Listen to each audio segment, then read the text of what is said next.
Bem, nós já tivemos a proclamação do capítulo 8 do Evangelho segundo Mateus. Por 30 minutos também pudemos debater sobre o Evangelho, cada um colocou sua opinião nas salas. E agora, então, nós retornamos aqui para a sala principal, onde, então, nós teremos uma explanação que será feita pela Solange sobre esse trecho do Evangelho. Solange, por favor, pode, por favor, compartilhar.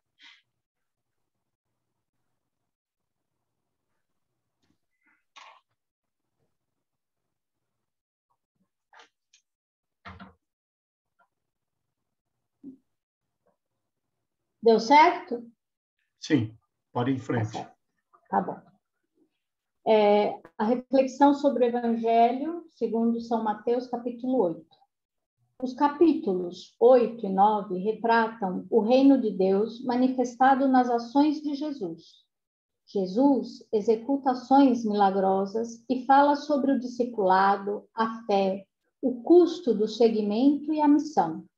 Mateus reúne 10 histórias de milagres que retratam Jesus como portador de uma sacralidade divina, mais poderosa que o pecado, a doença, os demônios e até a morte. Os judeus, especialmente os fariseus, consideravam os possuidores desses males como impuros e intocáveis. Jesus, porém, adotou uma postura ofensiva perante o mal e, por suas obras grandiosas, curou os efeitos do pecado. Ele não só era imune às impurezas, como através do poder supremo da santidade, era purificador dos outros que encontrava por seu caminho. Esses estavam às margens do sistema socioeconômico e cultural, e eles reconheceram a obra de Deus, implorando com fé e sendo curados e salvos. E também esse trecho retrata a crescente oposição a ele por parte das autoridades céticas. Eis que um leproso aproximou-se e prostrou-se diante dele, dizendo: Senhor, se queres, podes curar-me. Jesus, estendendo a mão, tocou-o e disse: Eu quero ser curado. No mesmo instante, a lepra desapareceu.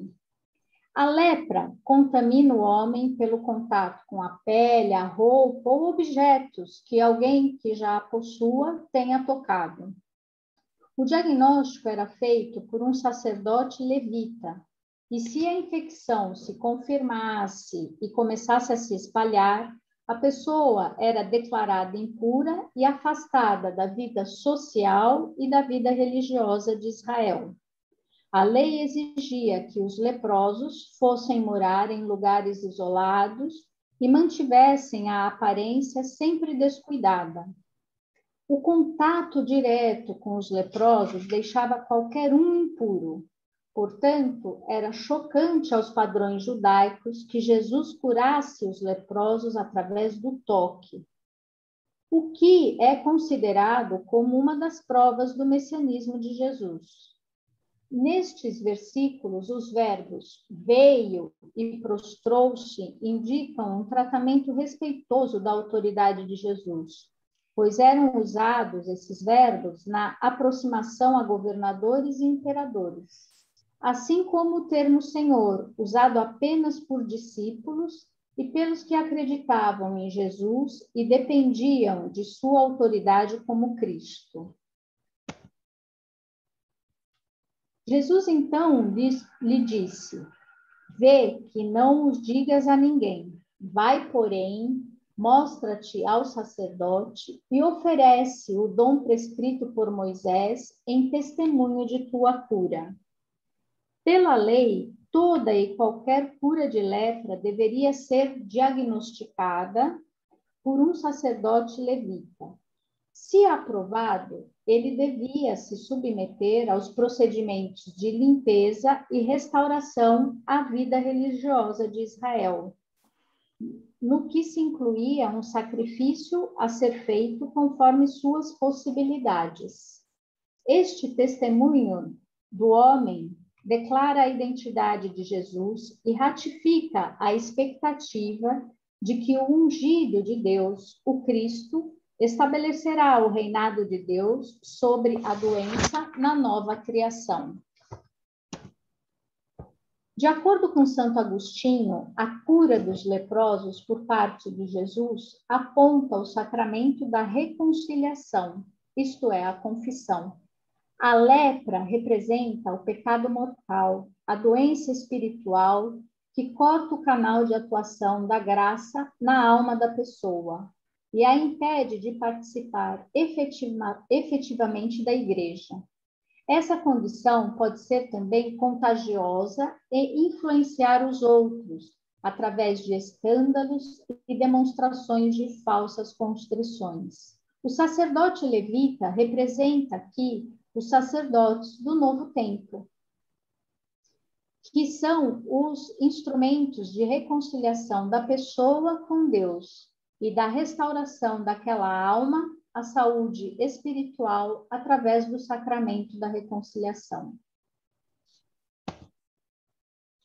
Entrou Jesus em Cafarnaum e um centurião veio a ele e lhe fez esta súplica: Senhor, meu servo está em casa, de cama, paralítico e sofre muito. Um centurião no exército romano comandava 100 soldados. A ênfase aqui recai em sua identidade étnica, ou seja, ele era um gentil que tinha fé em Jesus. Essa cena audaciosa e subversiva reúne dois impérios, o de Roma e o de Deus, duas etnias, o gentil e o judeu, duas pessoas diferentes, o centurião e Jesus, mas que por diferentes razões ocupam as margens da sociedade, um estrangeiro e o outro profeta. Jesus demonstra o reino de Deus ao curar o criado do centurião e confirma a supremacia de Deus ao realizar o que Roma não pôde fazer. Senhor, eu não sou digno. Essas palavras expressam grande fé e humildade. Jesus ficou admirado de que tanta virtude fosse encontrada em um gentil e disse: em verdade vos digo, não encontrei semelhante fé em ninguém de Israel. Mateus indica nesses versículos que os propósitos futuros de Deus incluem judeus e pagãos. Outro aspecto importante é que as palavras do centurião foram adaptadas e são usadas na liturgia do rito romano da Santa Missa. Indignos de receber a Eucaristia, os cristãos pedem pela purificação dos seus pecados e confiam no poder restaurador da palavra de Deus. O Catecismo da Igreja Católica, em seu parágrafo 1386, reforça essa questão quando afirma que, diante da grandeza desse sacramento, o fiel só pode repetir humildemente e com fé ardente a palavra do centurião: Senhor, eu não sou digno de que entreis em minha morada, mas dizei uma palavra e serei salvo.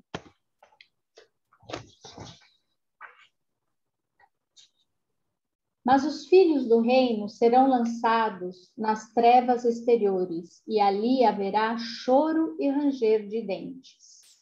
Alguns judeus já tinham se convertido a Jesus, né? E muitos outros os fizeram quando o ministério de Jesus continuou através dos discípulos. As trevas aqui retratam a imagem da rejeição, castigo, ausência da luz e da presença salvífica de Deus, enquanto o choro e o ranger de dentes refletem a condenação, a ira, o pesar por não responder com fé e adoração a Jesus. Mas ainda há tempo de se arrepender. Foi então Jesus à casa de Pedro, cuja sogra estava de cama e com febre. Esse milagre ocorreu na casa de Pedro. No capítulo 4, nós já estudamos que Pedro deixou sua atividade pesqueira para seguir Jesus. Apesar de parecer que ele abandonou tudo e todos, né, na cena atual, vemos um quadro mais complexo. Pedro tem uma sogra, tem posses e uma família. Seguir Jesus não significa fugir da sociedade ou abandoná-la. Seguir Jesus é experimentado na vida cotidiana. Existe uma ambivalência do discipulado que que compreende o desapego da sociedade e a participação nela. Curar uma febre exprime a bênção e o poder de Deus e antecipa a plenitude que estabelecerá o reino de Deus. Sara, a sogra de Pedro, não fala nada, mas Jesus, ciente da sua necessidade, começa a sua cura. E curada, ela se levantou, atestando assim o poder do reinado de Deus. Ela começou a servi-lo, sendo que o verbo servir indica uma vida que faz a vontade de Deus. Recuperada pela ação de Jesus, Sara responde com serviço fiel. Ao anoitecer, foram trazidos a ele muitos endemoninhados, e ele expulsou os espíritos com uma palavra e curou todos os doentes. Essa afirmação mostra Jesus realizando muitas curas, confirmando sua autoridade e eficácia. Alguns entendiam que os demônios causavam enfermidades. Possessão demoníaca muitas vezes acompanha situações de tensão política, social e econômica. Rotular alguém como possuído pode ser uma estratégia pela qual a elite controla uma ameaça, enquanto o comportamento pode ser uma forma de resistência ao poder opressor. No Evangelho, o exorcismo representa o fim do status quo. Os exorcismos de Jesus expressam a vitória do reinado de Deus sobre Satanás. Para que se cumprissem o que fora dito pelo profeta Isaías, ele tomou sobre si as nossas enfermidades e levou as nossas doenças. Isso nos faz refletir que Jesus atravessa as fronteiras sociais, religiosas e étnicas para fazer a cura. Jesus vai às margens, por palavra e toque vivificadores, por ações que beneficiam e não subjugam e oprimem. Encontramos aqui o poder misericordioso, compassivo e libertador do império de Deus, quando Jesus realiza sua missão dada por Deus. O discipulado. Em duas cenas breves, observamos dois aspectos, né? O primeiro, a autoridade de Jesus como ungido por Deus, o Cristo. E o segundo, a dificuldade e o custo radical do discipulado, como uma existência marginal, um caminho difícil e estreito. O apostolado é baseado na imitação de Cristo, e esses pretensos seguidores de Jesus hesitam em abraçar definitivamente o chamado do Cristo. O escriba, ele reconhece a autoridade de Jesus ao aproximar-se dele, mas dirige-se a ele de forma inadequada, usando o termo mestre, que era usado pelos seus adversários, e ainda usurpou a autoridade de Jesus, pois ele escolheu Jesus como mestre, quando, na verdade, era Jesus quem escolhia os seus discípulos. Jesus rejeita o escriba, enfatizando o contraste de sua existência alternativa, marginal, itinerante, de serviço vivificador, frente à elite política existente. A resposta de Jesus é surpreendente frente ao discípulo que se dirige a ele pedindo: Senhor, permite-me primeiro ir enterrar meu pai. O sepultamento era um dever sagrado no judaísmo antigo. Jesus destaca esse costume para evidenciar a importância ainda maior do apostolado. A fidelidade a Cristo deve prevalecer até aos compromissos familiares. E por que é negado esse funeral ao discípulo? Talvez Jesus estivesse falando metaforicamente, como ele faz no capítulo 19, versículo 21, quando ele instrui o homem rico a vender as suas posses e segui-lo. A alternativa de Jesus é deixar que os mortos enterrem seus mortos.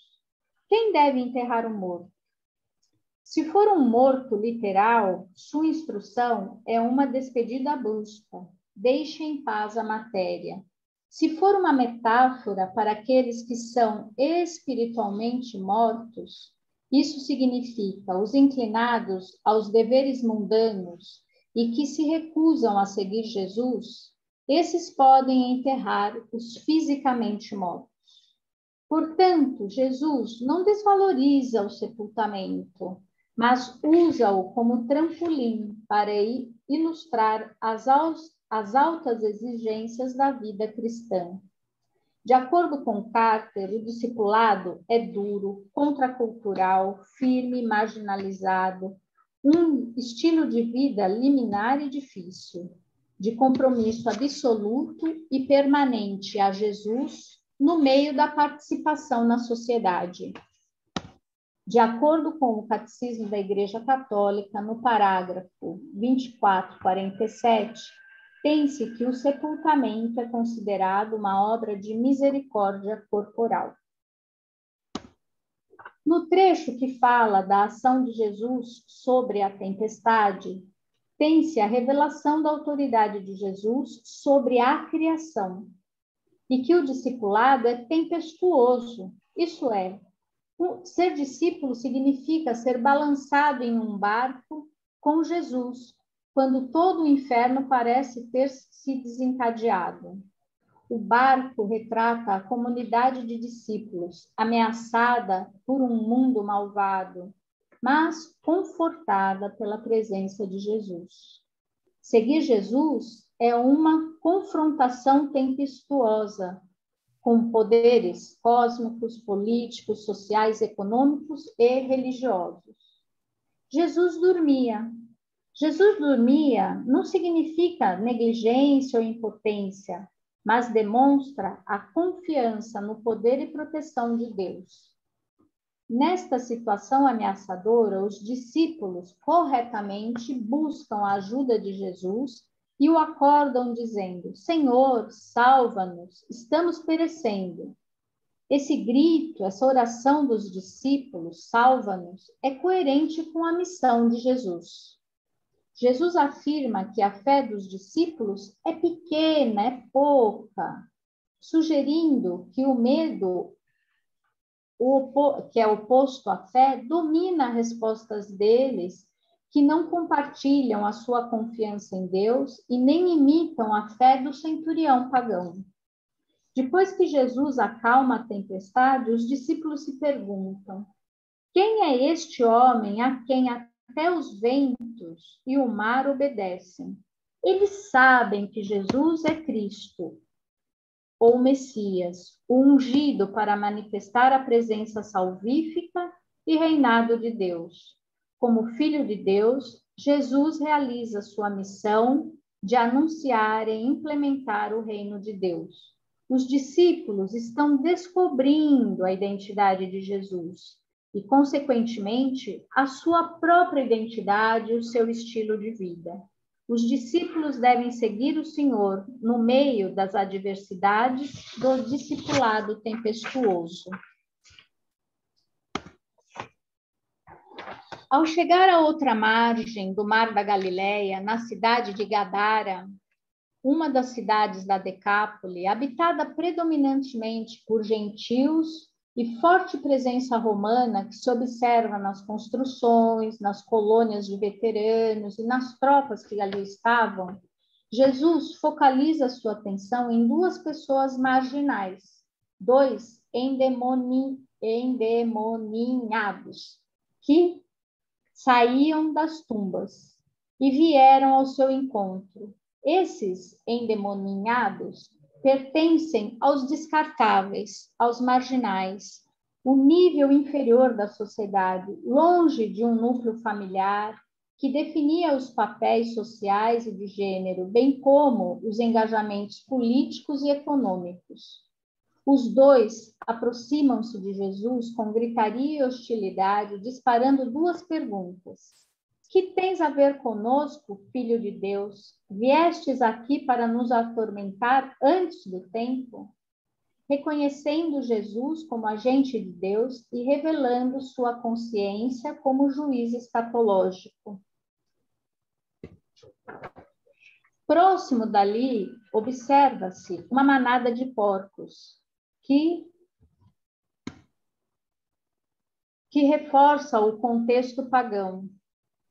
Para muitos judeus, os porcos eram impuros e não podiam ser comidos. Os endemoninhados tentam um acordo com Jesus que autoriza irem para a manada de porcos, a qual se precipitou na água. O império de Deus destrói os porcos, símbolo do poder militar, religioso e comercial romano. Expulsando demônios, Jesus resiste e rejeita o diabo e seu império principal, Roma. E nós falamos para vocês em nome do Pai, do Filho e do Espírito Santo. Amém.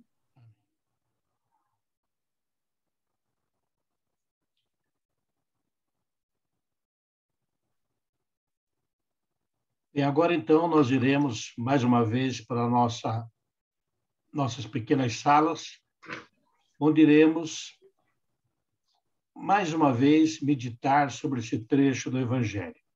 Agora, sempre lembrando que agora é o momento de trazer para as nossas vidas o que esse trecho do Evangelho me faz meditar sobre a minha vida, sobre as minhas opções, sobre o meu comportamento, sobre os meus valores. O que isto me questiona, o que isto confirma a minha maneira de ser e o que eu gostaria, então, de falar a Deus, de retornar em forma de oração a partir desse trecho do Evangelho. Então, aí teremos 30 minutos e retornaremos posteriormente a essa nossa sala principal. Até já.